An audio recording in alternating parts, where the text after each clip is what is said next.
Halo, selamat datang di channel Mataramatika bersama saya Agus Haryadi.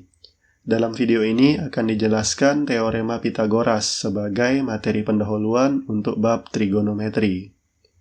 Teorema Pitagoras atau rumus Pitagoras adalah rumus yang menyatakan hubungan antar panjang sisi segitiga siku-siku.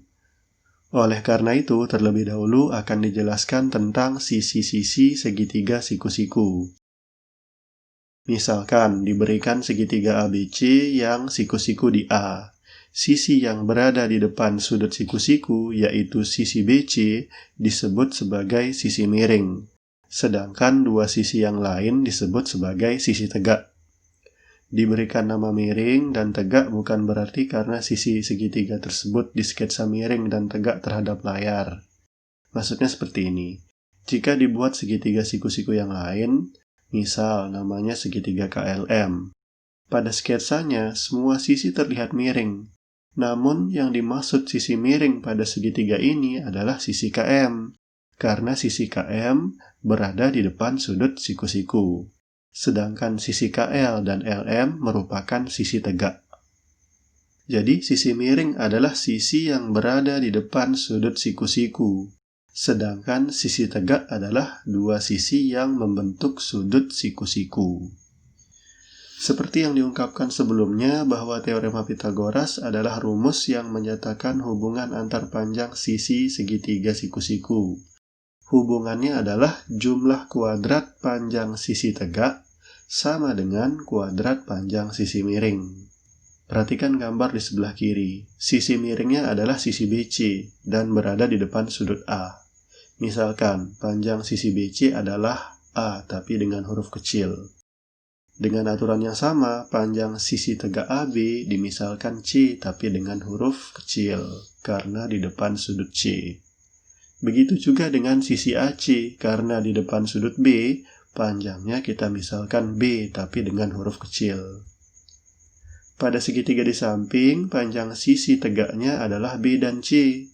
Jumlah kuadratnya berarti B dan C dikuadratkan terlebih dahulu, kemudian dijumlahkan. Hasil jumlah ini sama dengan panjang sisi miring kuadrat, yaitu A kuadrat. Agar lebih paham, kita akan coba gunakan rumus Pitagoras untuk menyelesaikan masalah ini. Pada segitiga di samping, berapa panjang sisi BC? Misalkan, panjang sisi BC adalah X. Dari gambar diketahui panjang sisi tegaknya adalah 5 dan 12. Maka 5 kuadrat plus 12 kuadrat sama dengan X kuadrat. 5 kuadrat sama dengan 25, 12 kuadrat sama dengan 144. 25 tambah 144 sama dengan 169. X kuadrat sama dengan 169. Maka X sama dengan akar 169 atau X sama dengan 13. Jadi panjang sisi BC adalah 13 cm. Contoh permasalahan yang lain. Berapa panjang sisi QR? Dengan cara yang sama, kita misalkan panjang sisi QR adalah Y. Karena panjang sisi tegaknya adalah Y dan 15, maka Y kuadrat tambah 15 kuadrat sama dengan 17 kuadrat. 15 kuadrat sama dengan 225 dan 17 kuadrat sama dengan 289. Y kuadrat tambah 225 sama dengan 289. Kurangkan kedua ruasnya dengan 225 diperoleh Y kuadrat sama dengan 289 kurang 225 atau Y kuadrat sama dengan 64. Jadi, Y sama dengan akar 64, atau Y sama dengan 8. Jadi, panjang sisi QR adalah 8 cm. Demikian video singkat penjelasan rumus Pitagoras dan contoh soal. Semoga bermanfaat dan terima kasih sudah menonton.